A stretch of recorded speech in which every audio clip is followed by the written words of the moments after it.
మొదటిగా దేవుడి నామానికి మహిమ కలిగింగాక. కూడొచ్చిన మీ అందరికి కూడా హృదయపూర్వకమైన వందనాలు. ఒక దైవజనులు ప్రత్యేకమైన వందనాలు దైవజనులకి. ఈ రోజున దేవుని వాక్యంలో కూడా చక్కని అంశంతో ప్రభు మనతో మాట్లాడుతున్నారు. సంతోషంగా ఉన్నవారు దేవుని స్తోత్రం చెప్తున్నారు. ఆనందంగా ఉన్నవారు, బహు ఆనందంగా ఉన్నవారు దేవుని స్తోత్రం. చాలా సంతోషము. దేవుని మహాకృపలో ఈ రోజున చక్కని అంశం మీతో మాట్లాడాలని దేవుడు ఒక హోలీ స్పిరిట్ లో తెలియజేసిన మాటను బట్టి ప్రతి మానవుడు నీతిమంతుడే. నేను స్తోత్రం చెప్తామా. ఈరోజు అంశం ఏంటి? ప్రతి మానవుడు నీతిమంతుడే. చూద్దామా పరిశుద్ధ గ్రంథం నుంచి రోమపత్రిక అపోస్తలుడైన పౌలు రాసిన రోమీయుల పత్రికలో 5వ అధ్యాయము 19 చదువుతాం. రోమీయులు రాసిన పత్రిక 5వ అధ్యాయము 19. అనగా ఒక మనుష్యుని అవిధేయత వలన అనేకులు పాపులుగా ఎలాగ చేయబడునో అలాగే అనేకులు నీతిమంతులుగా చేయబడుదురు. చాలు, ప్రార్థన చేసుకుందాం.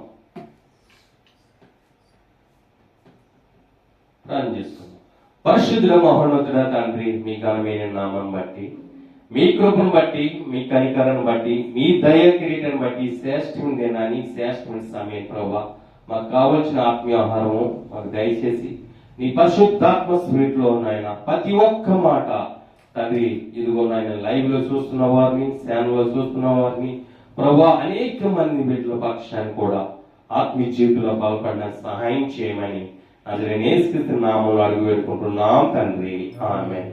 ప్రియమైన దేవుని బిడ్డలారా, మరి యొక్క అంశాన్ని బట్టి మీరు జ్ఞాపకం చేసుకుంటే చాలా చక్కగా అపోస్తలుడైన పౌలు ఎలా మాట్లాడుతున్నాడంటే, చూడండి ఇక్కడ ప్రతి ఒక్క మానవుడు కూడా నీతిమంతుడు. ఇలాగా మనం నీతిమంతుడు అని చెప్పగలుగుతున్నాం.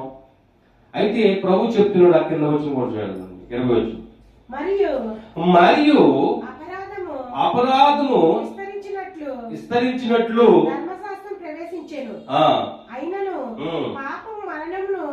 పాపము మరణము ఆధారం చేసుకుని ఎలాగేలునో నిత్య జీవము కలుగుటకై నీతి ద్వారా కృపయు మన ప్రభువైన యేసుక్రీస్తు మూలముగా నేను నిమిత్తము పాపం ఎక్కడ విస్తరించెనో అక్కడ కృప అపరిమితముగా విస్తరించెను. దేవుని స్తోత్రం చెప్పండి. అర్థమైందా? ప్రభు చెప్తున్నాడు, ఈ రోజున ఒక మానవుని ద్వారా లోకంలోకి పాపం ఎలాగైతే వచ్చిందో అలాగే ఒక మానవుని ద్వారా మరి నీతిమంతులు కూడా తీర్చబడ్డారంట. దేవుని స్తోత్రం చెప్పండి గట్టిగా. చూసారా, మనం చూసిన వారిని అనుకుంటాం, అందరు పాపులు అనుకుంటాం. కానీ ప్రభు చెప్తున్నాడు, ఈ రోజున ఎవరైతే నమ్మితే చాలు, ఆయన ఎందు కృప పొందుకుని వారు ఉంటే చాలు, ప్రతి ఒక్కరు కూడా నీతిమంతులుగా దేవుడు తీర్చిదిద్దాడు. దేవుని స్తోత్రం. అది ఈ లోకంలో ఏ మానవుడు, ప్రతి ఒక్క మానవుడు పాపే. ఆ పాపిని పరిశుద్ధునిగా నీతిమంతునిగా చేసింది మరొక మానవుడు, ఆయన యేసుక్రీస్తు ప్రభు మానవుడిగా మన మధ్యకి వచ్చాడు. అలాగే దేవాది దేవునిగా మన మధ్యన జీవించాడు. దేవుని స్తోత్రం చెప్తామా. చూడండి, దేవుడికి వస్తే మనం చూడగలుగుతాం ఆయన్ని? చెప్పాలా? దేవుడికి వస్తే మనం చూడలేము. మానవుడి రూపం కాకుండా ఏదో రూపంలో వచ్చాడని మనం చూడగలుగుతారా? స్నేహం చేయగలుగుతారా? ఉండగలుగుతారా? వినగలుగుతారా? లేదండి. అయితే దేవుని వాక్యం ఏమని సెలవిస్తుందంటే, ప్రియమైన దేవుడుగా చాలా మంది ఒక ఏమనుకుంటారంటే, ఇంకా పాపి అని ఆలోచనలో ఉండిపోతున్నాడు మానవుడి రోజున. ఎందుకు పాపి అయ్యాడు? ఒక మానవుడి ద్వారా ఈ లోకంలో చూడండి, రోమపత్రిక 5వ అధ్యాయము 12వ వచనంలో, రోమీయులు రాసిన పత్రికలో 5వ అధ్యాయము 12వ వచనం, ఇట్లుండగా ఒక మనుషుని ద్వారా పాపమును పాపము ద్వారా మరణమును లోకము ఇలాగ ప్రవేశించినో అలాగుననే అలాగనే మనుషులందరూ పాపం చేసినందున మరణము అందరికి సమర్థమైనట్టు దేవుని స్తోత్రం చెప్పండి. ఖచ్చితంగా చెప్తున్నాడు, ఒక్క మానవుని ద్వారా ఈ లోకానికి పాపం వచ్చింది. అలాగే దేవాది దేవుడు యేసుక్రీస్తు ప్రభు ద్వారా మరియు అందరూ కూడా నీతిమంతులుగా తీర్చబడ్డారంట. ఇప్పుడు చెప్పండి ప్రియమైన దేవుని బిడ్డలారా, చాలా మంది ప్రతి ఒక్క మానవుడి కోసము ఆయన బలిగా మారిపోయాడు. చూడండి ఎబ్రిల్ రాసిన పత్రిక 10వ అధ్యాయము 10వ వచనం చాలు. యేసుక్రీస్తు యొక్క చూడండి, యేసుక్రీస్తు యొక్క శరీరము ఒక్కసారి అర్పింపబడి చేత ఆ చిత్తమును బట్టి మనము చూడండి, ప్రతి ఒక్క మానవుడు కూడా మనము పరిశుద్ధపరచబడి ఉన్నాము. చదువుమా. మరియు ప్రతి యాజకుడు సేవ చేయుచు పాపములను ఎన్నటికి తీసివేయలేని ఆ బలులనే మాటిమాటికి అర్పించుచు ఉండును. ఈయనైతే పాపముల నిమిత్తము సదాకాలము నిలుచు ఒక్క బలిని అర్పించినట. దేవుని స్తోత్రం చెప్పండి. హల్లెలూయా. ప్రియమైన దేవుడు చూసారా, దేవుని వాక్యం ఏమని సెలవిస్తుందంటే, ఎన్నో గొర్రెలు చనిపోయి ఎన్నో మేకలు వేసేవారు, ఎన్నో ఎద్దులను కనిపిసేవారు, కోడులు కనిపిసేవారు, కానీ ఎటువంటి పాపము మానవుల నుంచి తినకి పోలేదు. అది దేవుడు చెప్తున్నాడు. ఆయనైతే ఒక్క అర్పణతో ప్రతి ఒక్క మానవుడి పాపము తీసివేసిన తర్వాత ఒక్క మానవుడితో లోకానికి ఏమొచ్చింది? పాపం వచ్చింది. పాపం ఏం ఆధారం చేసుకుందంట? మరణాన్ని ఆధారం చేసుకుందంట. ఆమె ఇప్పుడు ఆ మరణాన్ని కూడా ప్రతి ఒక్కడు పాపముని కూడా దేవుడు మరి కృప ఆధారం చేసుకుందంట. దేవుని స్తోత్రం చెప్తామా గట్టిగా? హల్లెలూయా. ప్రియమైన దేవుడు, అందుకనే ప్రతి మానవుడు కూడా దేవుడు నీతిమంతుడిగా ఇచ్చాడు, పరిశుద్ధులుగా ఇచ్చాడు. చూడండి మరొక వచనం చూద్దాం. పిలిపిలి రాసిన పత్రిక 2వ అధ్యాయం 8వ వచనం.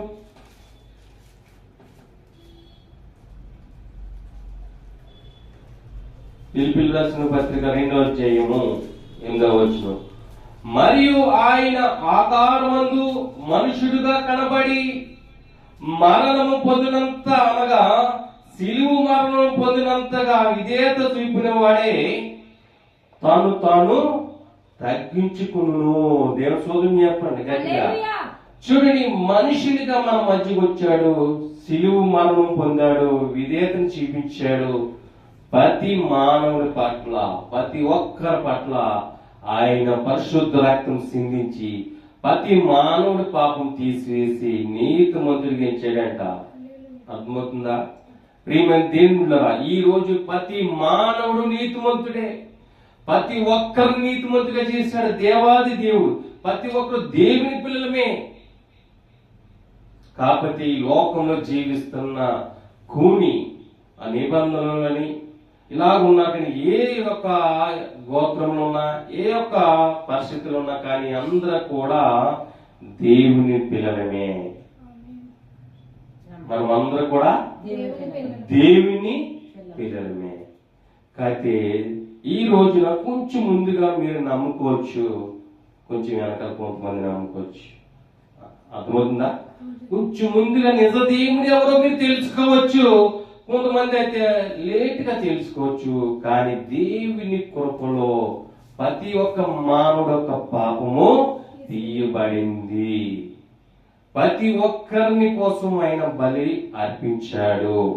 అయితే ప్రియమైన దేవుడా, దేవుని వాక్యం ఇంకా కొంచెం లోతుకి వెళ్తే పరిశుద్ధ గ్రంథం నుంచి చూడండి, కొరింథీయులకు రాసిన 2వ పత్రిక 5వ అధ్యాయము 21వ వచనం ఏమని సెలవిస్తుందంటే, ఎందుకనగా మనమైన ఎందు దేవుని నీతి అగునట్లుగా పాపం ఎరగని ఆయనను మన కోసం పాపంగా చేశాము. ఇప్పుడు మానవుడు ఒక పాపము తీసివేసి ఎవరి మీద వేసుకున్నాడు? యేసుక్రీస్తు ప్రభు మీద వేస్తాం. వేసిన తర్వాత ఇంకా నీకు పాపం అంటూ ఉంటుందా? ఇంకా నువ్వు పాపివా నీతిమంతుడివా? అర్థమైందన్నమాట. ఇప్పుడు ఒక పరిశుద్ధుడు మానవుడు ఒక పాపంతా నేర్చుకున్నాడు. మళ్ళీ చదువు గట్టిగా. ఎందుకనగా మనం ఆయన యందు దేవుని నీతి అగినట్లు పాపం ఎరగిని ఆయనను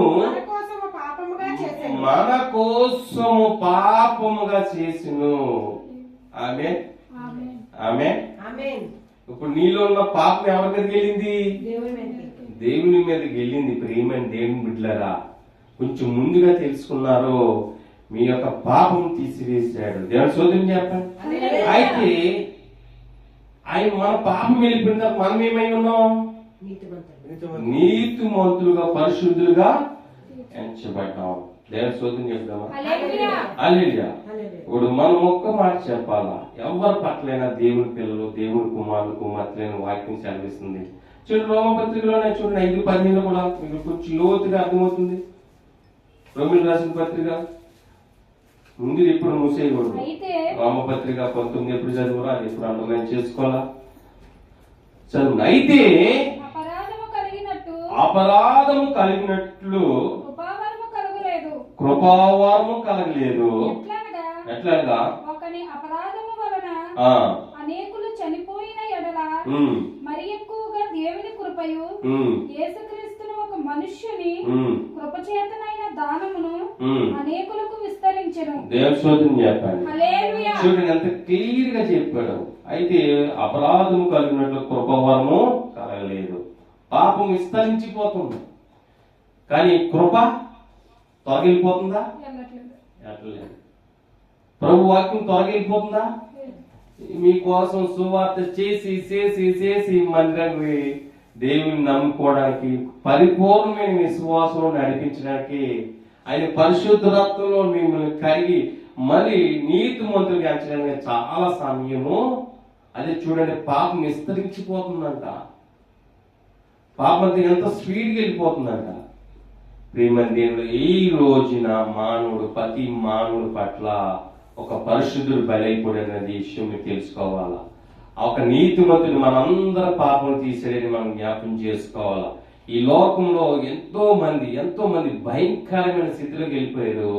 ప్రియమైన దేవుడు ప్రభు అయితే చెప్తున్నాడు, మీ అందరి కోసము మీరు ఎటువంటి బలు ఇచ్చినా, ఎటువంటి మీరెన్నో కార్యాలు చేసినా మీ పాపము తీయలేదు. కానీ ప్రభు అయితే ఒకే ఒక్క మాటతో, ఒకే ఒక్క అర్పణతో మనందరినీ పరిశుద్ధులుగా నీతిమంతులుగా ఇచ్చాడంట.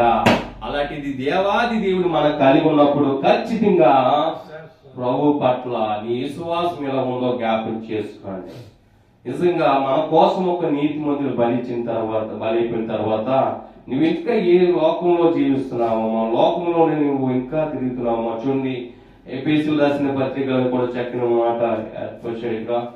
ఎఫెసీయులకు రాసిన పత్రిక 1వ అధ్యాయము 6వ వచనము. ఎఫెసీయులకు రాసిన పత్రిక 1వ అధ్యాయము 6వ వచనము. మొదటి నుంచి మనము 6వ వచనము. మనము తన ఎదుట పరిశుద్ధులము నిర్దోషులమై ఉండవాలని జగత్తి పునాది ఏయి బడక మునిపే ప్రేమ చేత ఆయన క్రీస్తులో మనలను ఏర్పరచుకును. అర్థమైందా? చూడండి, జగత్తి పునాది ఏయి బడక మునిపే ప్రేమ చేత ఏమై ఉన్నామో మనల్ని ఏర్పరచుకున్నాడు ప్రభు. అయితే ఏర్పరచుకున్న ప్రేమని, ఏర్పరచుకున్న ఆయన ప్రేమంతా నువ్వేం చేస్తున్నావు అంటే నీ లోకం మీద పెడుతున్నావు. ఆమె ఈ జగత్తు పునాది రాకమునిపే ఆయన నిన్ను ప్రేమించాడు.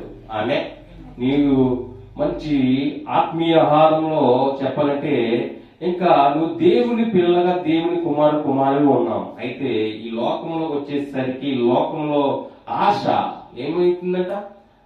లోకంలో ఏముందంట? నేత్రాశ, జీవపు కుటుంబం, శరీరశ ఇవన్నీ కూడా నీకు ఆకర్షణీయ నీతిలో వెళ్ళిపోతున్నావు, కొరపురించి తప్పుకుపోతున్నావు. ఆమె ఆయన అయితే జగతి పునాది ఏకమునిపై నేను ఏం చేసినట ఆయన యొక్క ప్రేమ చేత నిన్ను ఏర్పరచుకున్నాడంట. ఆమె గట్టిగా దేవుని స్తోత్రం చెప్పండి. అయితే ప్రియమైన దేవుళ్ళరా, దేవాది దేవుని వాక్యం ఏమని సెలవిస్తుందంటే ఈ లోకంలో ప్రతి మానవుడు ప్రతి ఒక్కరు కూడా మరి ఏదైతే ఆశిస్తున్నారో, ఏదైతే దేవునికి వ్యతిరేకమైన కార్యాలు చేస్తున్నారో, వ్యతిరేకమైన నిబంధన చేస్తున్నారో, వ్యతిరేకంగా తిరుగుతున్న వారి పట్ల దేవాది దేవుడి ఒక్క మాట చెప్తున్నాడు. ఆయన కృప పొందుకుని వారిగా ఆయనలో నడిచేవారుగా వెయిట్ చేస్తున్నాడు. దేవుని స్తోత్రం చెప్పండి.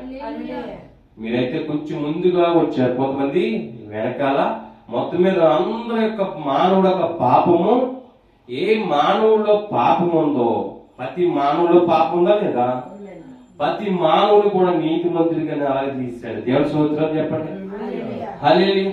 పాపం అనేది లేదు, కానీ కాకపోతే దేవాది దేవుని యొక్క ఆజ్ఞలో దేవుని దగ్గర రావడానికి ఆజ్ఞ, మరి ఆ ఆజ్ఞలు పాటించలేకపోతున్నారు, వాక్యానుసారంగా జీవించలేకపోతున్నారు. అందుకనే ప్రభు అంటాడు, ఎవరైతే నమ్మి బాప్తిస్మం పొందుతారో, ఎవరైతే నమ్మి నా దగ్గరికి వస్తారో వారు మాత్రం రక్షింపబడును. ఆమె ఆమె ఇప్పుడు పాపం తినేకి ఏమన్నా అవసరం ఉందా? నమ్మి విశ్వాసిస్తే చాలంట. ఎవరికైనా ఇంకా నీకు రక్షణ ఇచ్చేస్తాను అంటున్నాడు, దేవుడు రాజ్యం మీకు ఇచ్చేస్తాను అంటున్నాడు.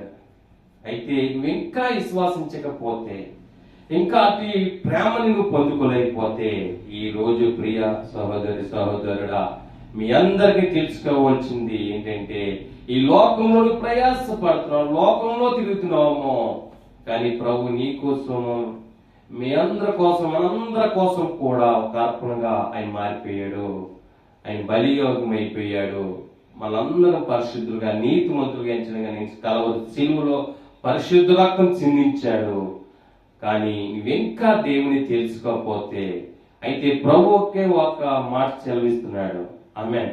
ఆదాము ద్వారా పాపము ఎలాగైతే ఆ మరణం ఆధారం చేసుకుందో, ఈ లోకాన్ని నువ్వు ఇంకా ఆధారం చేసుకుంటే కనుక ఆయన కృప నీకు దగ్గర రావడానికి సిద్ధంగా ఉంది.